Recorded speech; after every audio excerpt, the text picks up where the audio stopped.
Hi there, I'm Alan R. This is Motor Matters, the channel that you should be subscribed to if you want to see the latest, the greatest, the best, and everything to do with motoring in South Africa.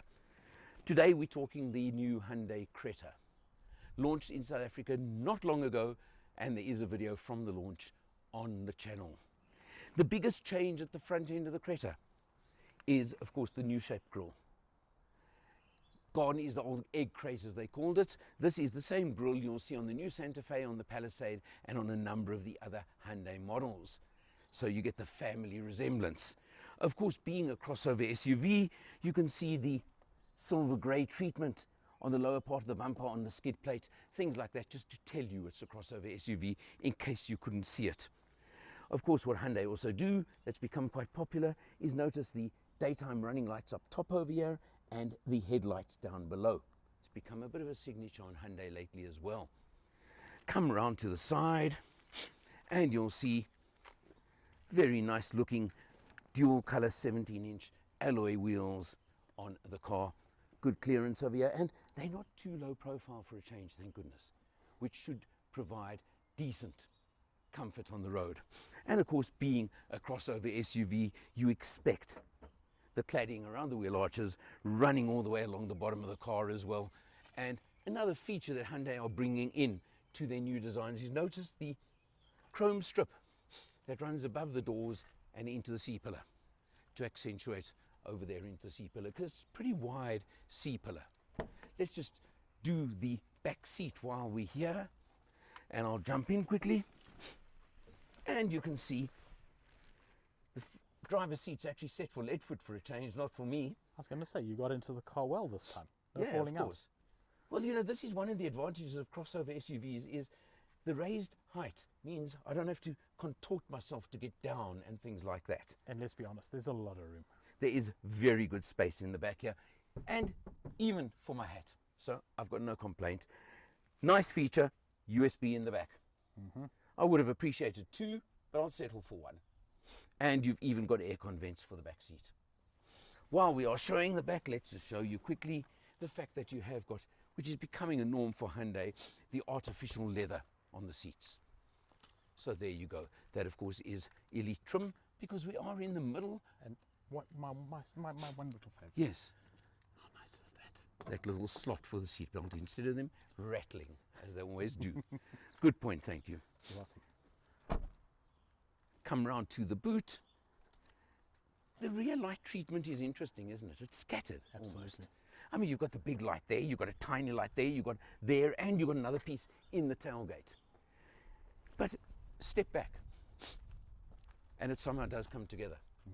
It's just when you close up, it kind of looks a little bit jumbled and scattered. But anyway, it's a feature, I suppose. And of course, again, you've got the skid plate effect, just to keep emphasizing you're in a crossover SUV. Pop open the rear hatch. And another nice feature is the luggage net. Yep. I've actually discovered these things are quite useful. No rear parcel shelf, interestingly, is standard on this car. But full-size spare. Full size, I haven't got there yet, Leadfoot. Sorry. Full size spare under this board, which is quite sticky and stiff, but obviously the net also affects it. But good stuff. It's about 330 litres, if I'm not mistaken, boot space over here. Something in that range. It's a good size. And look, you've even got a 12 volt over there. How's that? For In your the fridge. boot space. So you could carry your camping fridge as well. Can drop the rear seats 2/3, 1/3. That's all standard these days to be expected. Something else I do want to show you here. Note, no load lip. Yeah. Nice. As I've shown you on some recent cars where you've got to go over. This one, you just slide stuff into the boot. Yeah. Very useful on cars, and I get the reason some of them have the higher lip is they say it's more safety in rear end collisions. I don't know. Everybody designs the way they want, I suppose, but that's a feature. Now, the new Creta range, no longer built in India, interestingly, built in a new factory in Indonesia. But they have shrunk the range a little bit. So you only get the 1.5 four-cylinder naturally aspirated engine. That's the only choice you get. In Elite, as we are here, which you can get manual or Hyundai speak IVT, not CVT, intelligent variable transmission. That's Hyundai's version of a CVT. Or you get the top model, the premium model as well, which just has a few little extras like keyless entry, push button start, auto aircon, and one feature that the top model does have that this one doesn't have, that I would appreciate, is 6 airbags as opposed to only 2 in this one. But you pays your money, you takes your choice. So we'd have to just decide on that one. You know, we all have our own priorities. That's the important thing. The price difference is actually not as big as you may think either. But anyway, let's see what it's like on the road. Let's take a quick drive and then we'll have a look on the inside. Okay, well, I mentioned push button entry and start. These things are becoming archaic. But weird. I'm almost looked a few times and then remembered suddenly, hang on, I've got to take this thing, put it in a slot and turn it to start the engine. Not really a hardship, but just something that I have picked up on the car. So let's see. I know, Leadfoot, you don't like this IVT, CVT transmission. I know you've got a problem with it. I loved it on launch. Yeah? Well, it's the same one. It's not the same. It's not the same gearbox. On launch, Yeah. we both agreed that this was an automatic feel to the box. It was Yeah. that good Yeah. as a CVT. Right. This one is a CVT all day long. Well, I'm convinced that the gremlins at Hyundai changed it while we weren't looking, and have fobbed this off as the same. deceptive. Because 84 kilowatts, 144 Newton meters, no turbos, you'd think it's a bit pup, wouldn't you? I don't know about your driving style, Leadfoot, but for me, I found it more than adequate as a town car, that's for sure. Oh yeah, no, it gets along in town fine. Yeah. You know, you got to plan your overtakes on the highway because, as I say, this schizophrenic gearbox, when you plonk it to do an overtake, it does the usual CVT thing, pops it up to like 20,000 RPM, and then starts to deliver the power through. Look, it really does scream at you if you want to do a overtake and put foot. I agree with you there. But it gets going. you know, and once it's underway, you know, but cruising around the suburb here as we are now, I mean, there's really no reason to complain about this box at all. What I liked about sort of this type of driving, where you know it's town with a bit of potholes and things, and it is the composure of the car is very good. Yeah, well, I mentioned the tires. Yes. At least they're not these Absolutely. slivers of rubber. Sprayed onto a rim. Correct. Yeah, you've got a bit of sidewall to give you some comfort and room. Now we're on this uphill. You know my favorite uphill. Let's see. Yeah, look. It shifted there nicely, but it held the revs a little bit higher. You did hear a slight bit of higher revs than I would generally like, I suppose. But it really wasn't bad at all in my book. I could I could live with this. I must tell you, I could live with it. It's livable. I actually shifted it into manual mode quite a few times. And Okay, you see, as always, I don't do that. You know that. Drove it that way, and it's acceptable. You know, it gets its thing done. Now we are in a typical South African scenario where there's somebody on the wrong side of the road, and I was waiting for him to turn left into a driveway. Okay, he didn't for once, thank goodness. Right, we're now at our 3-point turn spot. So should we see how this one handles it? And here we go, and here we go, and It's going to make it easy. presto, we just made it. There we go. Not bad. Leadfoot, time for you to take over. What do you say? Happy days. All right, I mean, can I trust you for a change? Well, let's find out. Right, let's do that.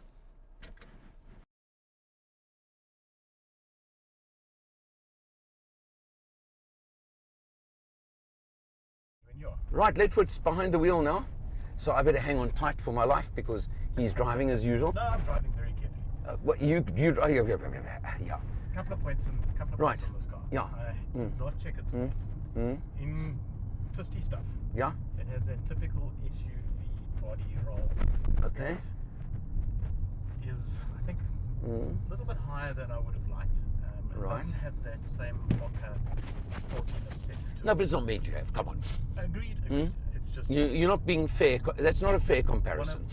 it's one of the things that one noted. It's just purely that it does tend to feel heavier than it probably is. Okay. So you're not going to be running around twisties in any great enthusiasm in it. No, look, But if you want to do that, you buy the Kona. well, yeah, and Hyundai do cater for you. I agree 100%. You know what is nice about this car is, as I say, the composure on rough surfaces and things. It's really good, and the noise factor in the car is low. You know, So Correct. You can sit in this car and drive in it all day long. Yeah. And it does have off-road. Well, remember on launch we did some dirt road, and it was actually more than acceptable. It was pleasant. Yeah. So I think as an overall round package, the Hyundai actually this has got quite a lot going for it. It has, Price-wise, indeed. we're looking about 429 for this model. 429. Yeah.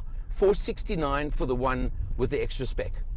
And you've got a lot of competition in that market. Oh in yes. that price Yeah. bracket. Yeah.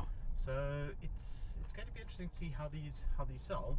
I'm already seeing quite a few on the road. There are a lot on the road already. It's going to be successful. The only thing I'm going to say is personally, I would pay an extra 40, 50 grand and buy the Grand Creta. The Grand Creta. Just because it gives you all that extra space. Are we sitting in a situation where Hyundai's biggest problem is its competitors is actually its bigger brother? Well, there's a second thing. You can get the diesel engine with the Grand Creta still, because it's built in India. This wasn't heavy on petrol. No. We're going to get to that just now. It was much better when I gave it to you, as always. It was sitting on 6.5. Yeah, and now it's on 6.9. Lead foot strikes! What I will point out is that as soon as you put petrol into the tank, it resets the. Yes, it resets does. for you Yes. without you knowing. Yeah, I know. So I picked that up. It was, Yeah. It was a little bit. Okay, well, because of lead foot now, we've got to actually go put a bit of fuel in. So give us a moment. We'll be back with you now. Let's jump in behind the wheel and have a look at the salient figures. It's just clicked from 6.9 to 7 litres per 100 for the overall test period. I gave it to Leadfoot on 6.5. He destroyed my numbers, as he is wont to do. I point out that when you put petrol into this car, it resets that. You can claim that all you It was want. at the bottom of the hill where I You put can petrol, claim and it's it a very steep hill. all you want. The bottom line is it was showing 6.5, now showing 7. So there's probably the worst. You're not going to get more than 7 out of Yeah, this thing. if you do that, then you're even worse than him. And I mean, that would be an insult. What you do have that I like is you have got auto on headlights over there. You can see an auto on setting for the headlights. Always like that. You've got cruise control over there. Very simplistic cruise control, but it's there. That's all you want. And I don't care whether it's fancy or not. Cruise control is cruise control. And of course, you've got your normal buttons for sound, for phone, for whatever on the other side. Down over there, you do have a button where you can switch out the ESP system. If you're silly enough in a vehicle of the sort, I would expect you to do things like that. No need in this car. You've got your locking over here on the door, and it does lock on pull away. Thank you, Hyundai. Yes, it does. Good stuff. Now, you carry on to the center stack. You come to the Hyundai 8-inch infotainment touchscreen. Very good quality. Reverse camera, no complaints. Nice. With lines. It's got everything you want, predictive lines as they call them. Go back over there. Android Auto, you pointed out to me, is wireless. Lovely. But besides the wireless, connects quickly, easily, works well. And has Wireless charging pad as well. And then just jump down to the 2 USBs and a 12 volt down here, and that is a fast charge USB as well. So you've got every which way you want to get your phone up to scratch. Now let's come to the middle over here. We commented about how clean the dash is. Correct, yeah. It's simplistic. Yeah, but it's It neat. looks basic, but it's neat. Yeah. And absolutely functional. I found that when I was driving, just tapping here, Yeah. I didn't have to think. Look, just happened. Well, that's what my point always. Yeah. When you are forced to take your eyes off the road to concentrate on too many buttons, switches, menus, especially well, menus and sub-menus, Oh, let's not even go there. This is what you want. This is safe. Yeah. Now, manual aircon, as they call it, and it was feeling. Yeah, we thought. Yeah. Well, I certainly thought, Yeah. climate control at this kind of level was a must. Yeah. But as I was saying earlier, what I enjoyed about it is you tell it where the air goes, you tell it how hot or how cold you want it, Yeah. by pushing the button on and off. And you tell it how- never uses yeah, heaters and the stuff, fan, yeah. And you tell it how much you want. Correct. And that's it. And I thought it would detract from the actual efficiency of the aircon or my comfort in the car. No, Without a very doubt, effective aircon, this one. It made absolutely Yeah. no difference in Right. that regard. And it Let's was go down to the simple gearbox, use. the IVT, as Hyundai call it. Jekyll and Hyde. I have no problem with it. You know what? It's driving styles. Now, I know I mock you about your driving style all the time. It may be on launch we had a slightly different driving style than Correct. Yeah. we did. Yeah. Yeah. You I know, agree. you do tend to drive differently to me. Yeah. And I think that's the difference here. I think so. It's certainly for a, hate using the word, mom's taxi, for town urban use, this is great. Yeah. You do have, if you really want, the so-called sport mode where you can go into Tiptronic if you particularly want. I never see the need for it. Electronic parking brake, Yep. and a hill hold if you want it. Again, I find on a reasonable auto of any sort, it's very seldom you actually need this auto hold, heel hold function, but it's there. It's there. Okay, nice armrest for a change. Yep. Decent size, yeah, not bad. And 2 cup holders here and a slot that phones. could be for phones or whatever, extra slot. So, overall, let's talk. $429,900 for this car. You can get the manual, 6-speed manual version of $409, or you can jump up mechanically identical. We've told you the main differences: extra airbags, what did I say? The keyless entry, keyless go, and auto air conditioning, or whatever, climate control, whatever you want to call it, for extra 40 grand to 469. Yeah. It's good value, It is. whichever way you look at it. It's a Hyundai, Yep. so you get your 7-year, 200,000 kilometer warranty. warranty, which Hyundai have shown their warranty claims are so low it's actually laughable. And they've kept the 7-year warranty thing up for Good few years now, yeah. longer than 7 years. So Correct, there's, yeah. There's definitely confidence behind their brand. Correct, yeah. Everything about the car feels nice and solid. It's solid. It's No not doubt. plush, but it's solid. Yeah. It's functional. It's And yeah. It doesn't go to the plush level, but gonna- you don't expect it for I'm this. going to see this car looking exactly the same in 5 years' time, and probably Correct. exactly the same in 10 years' time, because it's going to wear well, I Yeah, think. I would agree with you there. Yeah. So, you also get a 4-year, 60,000 kilometer service plan. So just remember that one too, because servicing is becoming expensive. Yeah.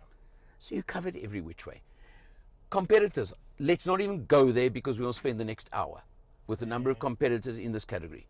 Well, in the category and at the pricing point, it's just, there's Yeah. a lot. There's The- a lot on offer. Go through, you know, the one magazine. I'm not going to name them. That lists them if you want, or go and shortlist a few. I mean, you've got cars like the Kia Seltos. You've got let's see. Wow, yeah, there are so many. I'm pushing you to it. There's, yeah, there's Toyota. There's Toyota. There's the yeah, entry-level The Mocha. Corolla Cross would be the Corolla would be Cross the is in. yeah, absolutely We've got all the entry level Cherries. Mocha, the Cherries. VW have got a few in the range there because you I'm already mentioned the Kias. yeah, There's, I'm getting mixed up with all the different T's in the VW range. So, but you can take your choice there. There's the Squillian Suzuki's. Yeah, You've got- the full Vitara would be here. Yeah.